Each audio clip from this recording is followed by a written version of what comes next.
What's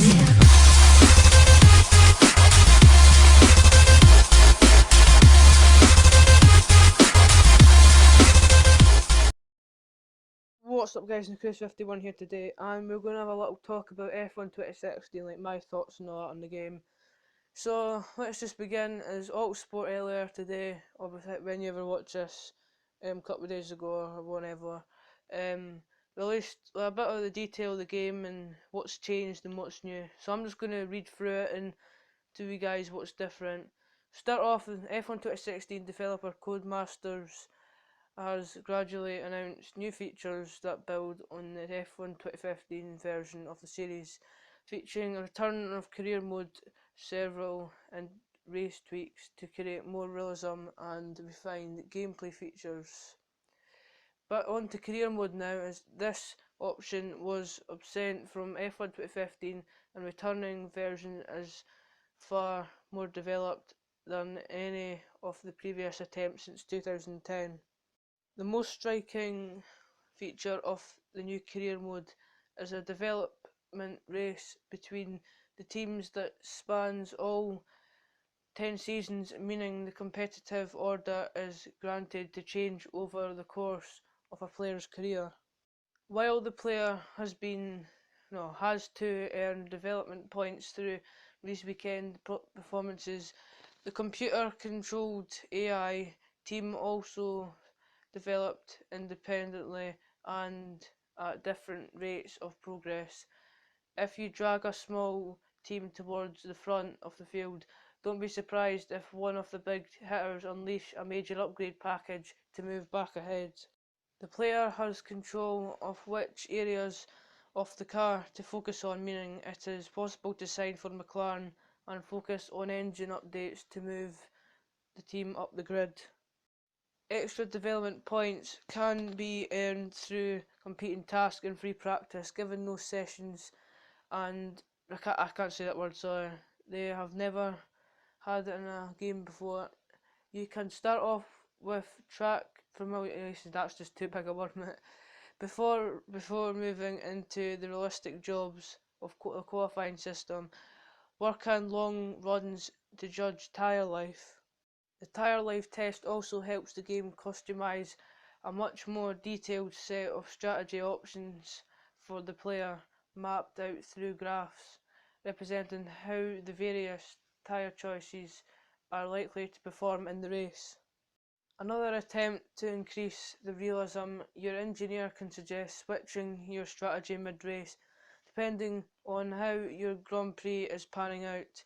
On the subject of tyres, the new for F1 2016 system of choosing an allocation of compounds before an event does feature in the game, as well as looking to move a team up the grid to earn a contract with frontrunners. Also, you can start with any team you like. Other new element to career mode is the ability to lose your drive if you underperform, with your agent then forced to find you a lower seat down the grid. You also have a better chance of earning a drive with a team based on any efficient whatever it is, your current employer may have with someone else on the grid, such as an engine supplier deal. Moving on to new race features now, as several noticeable features have been added that affect the way a race pans out, with the most popular request being to include the safety car. The virtual safety car rule has also been included, and the player's car during these phases of the race is under full manual control in case of a virtual safety car. A live Delta update lets you know if you're going too fast or too slow. Incidents and retirements for other cars will be more visible in the past, and will include troubled cars limping back to the pits to give players a better idea of what has caused a safety car period. The formation lap has been introduced, described by Codemasters as a feature no one saw coming, allowing a player to manage tyre and brake temperatures on their way to the grid. However, lining up in your grid slot is not manually controlled, with the computer taking over at the final corner of the lap. The start system for players has been overhauled, giving the option to control the clutch and revs for a manual start. This system has also been applied to the AI cars, meaning the gateways of your rivals are more verified. Also, in the real world, features added to the game for 2016 is a 5-second time penalty or a 5-second stop go if you speed in the pits. So literally you've got to keep, like literally I'm speaking now, I'm not reading this out on the thing, but you've got to keep a certain speed, obviously what tells you to go into the pits. If you don't, you get a 5-second time penalty and a stop and go, which is more realistic. Also with the pit boards now, they tell you like other things, obviously what you need to know and all that and what the gap is.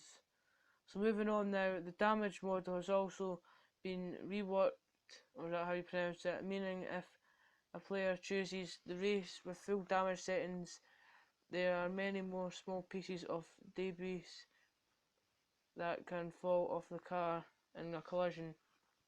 Live lap time delta information is now available in the same way it's for real F1 drivers, so if you make a mistake early in a qualifying lap, you don't need to wait for the next timing sector to know how much you've blown it, allowing players to abandon a lap immediately as often as seen in the real world.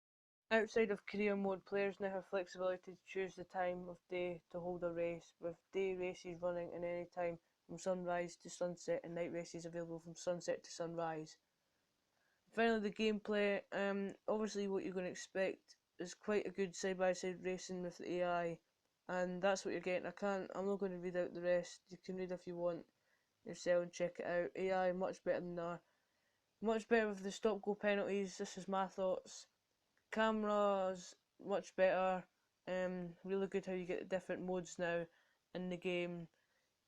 And at the end of this video, I'm just going to show you some screenshots of the onboard cameras and the AI. So hope you enjoyed this video, and I'll see you in the next one.